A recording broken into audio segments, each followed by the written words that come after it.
First question, Mohit Sharma, Times Now.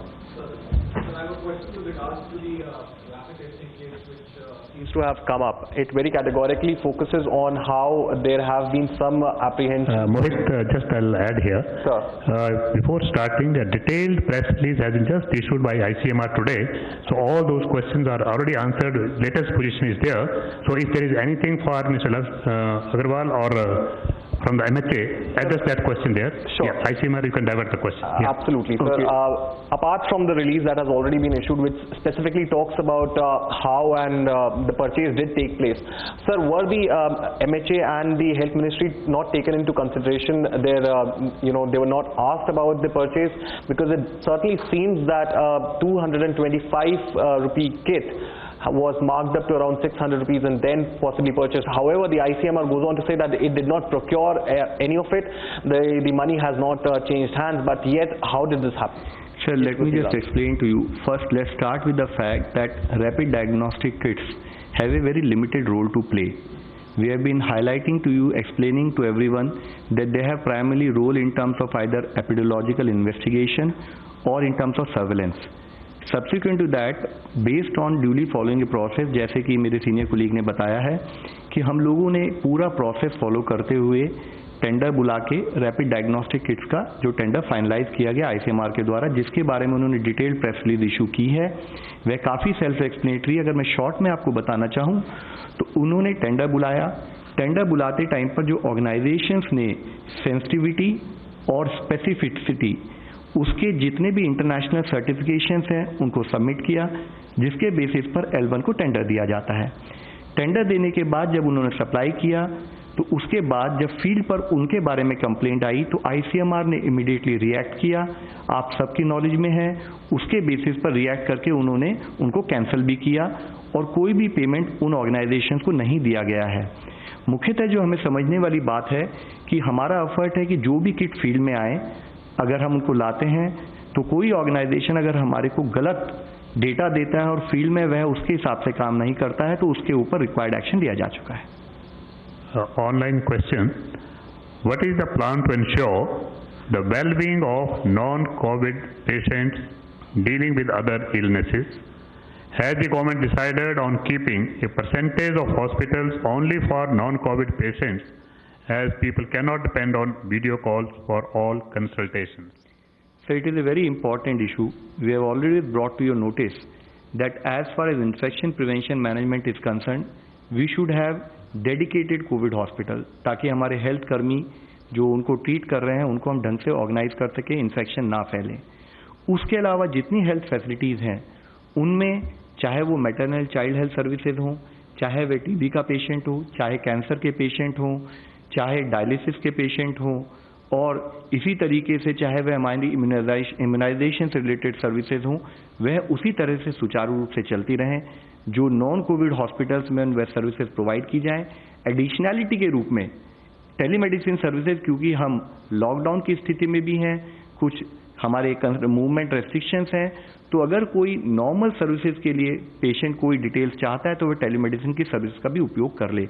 तो हमारी तरफ से क्लियर गाइडलाइंस हैं, क्लियर इंस्ट्रक्शंस हैं। स्टेट्स के साथ हमने उनको बताया है कि हमारी except for Covid dedicated hospital, बाकी सारे हॉस्पिटल में हमारी सर्विसेज सुचारू रूप से जनता को प्रोवाइड की जाए।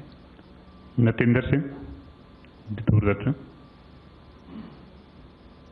सर, महाराष्ट्र में खासतौर पे मुंबई और बाकी दूसरा जो राज्य गुजरात में इतनी केसेस हैं, और क्या वजह है कि इतने केसेस हैं और वो कंट्रोल होने का नाम नहीं ले रहा, जबकि 1 महीने लॉकडाउन पे हो चुके हैं? सर देखिए, महाराष्ट्र में जैसे आप मुंबई का नाम लें या पुणे का लें तो these are very densely populated areas, और इम्पॉर्टेंट है कि जैसे ही हमें कोई केस मिले तो हमारी अपनी कंटेनमेंट स्ट्रैटेजीज के हिसाब से, चाहे वह क्लस्टर हो या आउटब्रेक हो, उसके हिसाब से हम प्रॉपरली कंटेनमेंट जोन में सफिशिएंट मैन पावर लगाएं, सफिशिएंट हेल्थ स्टाफ को वहां भेजते हुए घर से घर में सर्वे करें, और जितने भी सिम्टोमेटिक या हाई रिस्क पर्सन हैं उनको आइडेंटिफाई करें। जितने भी हमारे एक्यूट रेस्पिरेटरी इलनेसेज हैं या उससे लिंक्ड इन्फ्लुएंजा लिंक्ड इलनेसेज, उनके केसेस को आइडेंटिफाई करें, उनको सर्विसेज प्रोवाइड करें। आप समझ सकते हैं कि जितने भी एरिया में जहां पॉपुलेशन डेंसिटी बहुत हाई है वहां उसी लेवल का चैलेंज बढ़ जाता है। स्टेट गवर्नमेंट के साथ कोऑर्डिनेट करते हुए बल्कि जैसे कि हम लोगों ने इससे पहले भी बातचीत की है कि हमारी 3 सेंट्रल टीम्स वहाँ गई और उन टीम्स ने स्टेट गवर्नमेंट के हाईएस्ट लेवल पे डिस्कशन करते हुए कि क्या हमारे को प्रोसेसेस इन प्लेस करने हैं कि ताकि हम उन एरियाज़ को भी कंट्रोल कर सकें, और उसके कुछ रिजल्ट पॉजिटिव हमारे सामने आने भी शुरू हुए हैं। लेकिन ज़रूरत यह है कि ये इन्फेक्शियस डिजीज़ है और इसमें आज की सक्सेस अगर हम कल जागरूक नहीं रहते, कल हम अगर उसको उसी लेवल ऑफ अटेंशन से मॉनिटर नहीं कर सकते, तो हमारी आज की सक्सेस कल की नॉन सक्सेस में कन्वर्ट हो सकती है। तो ज़रूरत है कि हम उसी लेवल की एनर्जी, मोमेंटम और उसी लेवल के फोकस के साथ उन एरियाज में काम करते रहें। Kumar Kundan, TV9।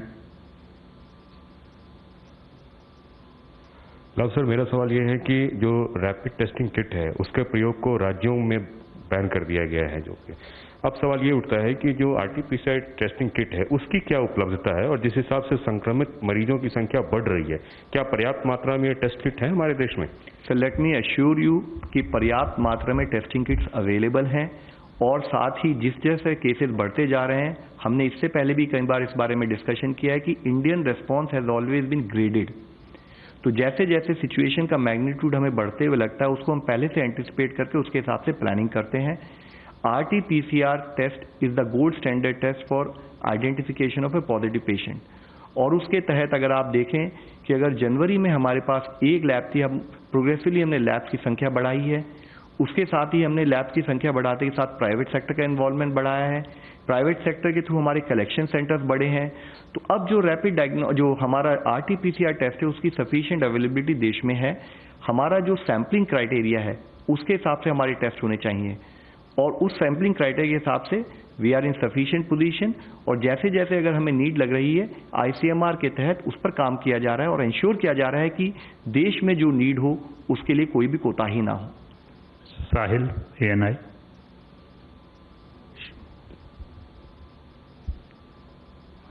So my question is for Love sir. It's related to RT-PCR only. So what is the present status of RT-PCR? How much do we have in hand?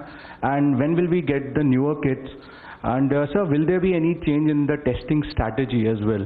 If you can reply. तो sir, इसके बारे में मैंने अभी आपको detail में response दिया कि जितनी किट्स देश में ज़रूरत है, जैसे कि हमारे ICMR के कुलीग इससे पहले भी आकर आपको बताते रहे हैं कि अगर हमारी X कैपेसिटी है पर डे करने की in terms of lab and Regents, उसका भी हम एक 100% यूज़ नहीं कर पा रहे हैं, तो जो हमारे ICMR के लेवल पर sufficient amount of kits are available as far as RT-PCR test is concern.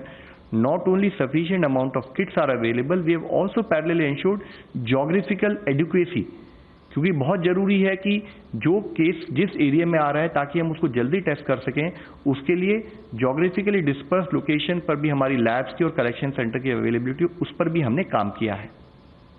Last question, Pranay Upadhyay, ABP news.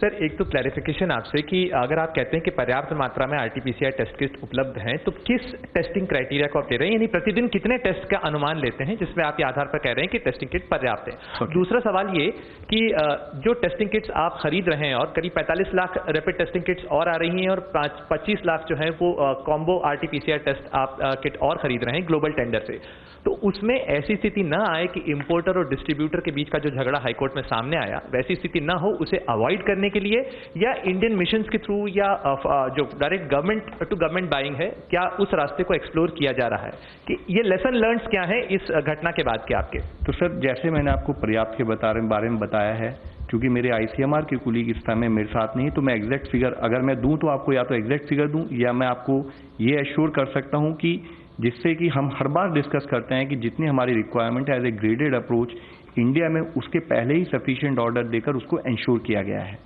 और इन टर्म्स ऑफ कि कब हम बोलते हैं सफिशिएंट है, तो उसको दो पैरामीटर्स हैं। एक तो ये है कि क्या हमारे पास sufficient number of labs with sufficient number of kits available है, एंड हम अपने जो क्राइटेरिया फॉर सैम्पलिंग है उसके तहत क्या हम सारे सैंपल्स कलेक्ट कर रहे हैं।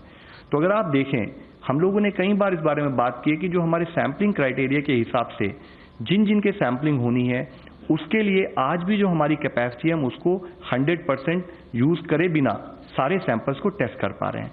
तो this I would like to request you, if you want 100% exact figures, we would provide you all the figures through ICMR, but let me assure you कि there is no dearth in terms of planning and organization of testing kits across the country.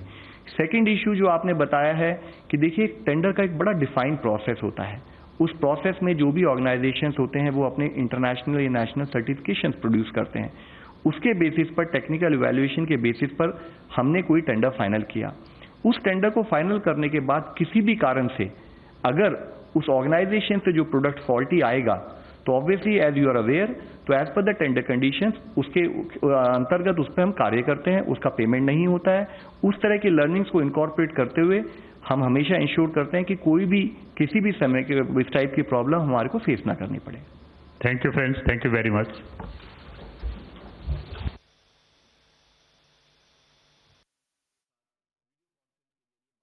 Well, in fact, some good news now coming in with 3 districts have been declared as corona free. We'll get you all the latest after this short break.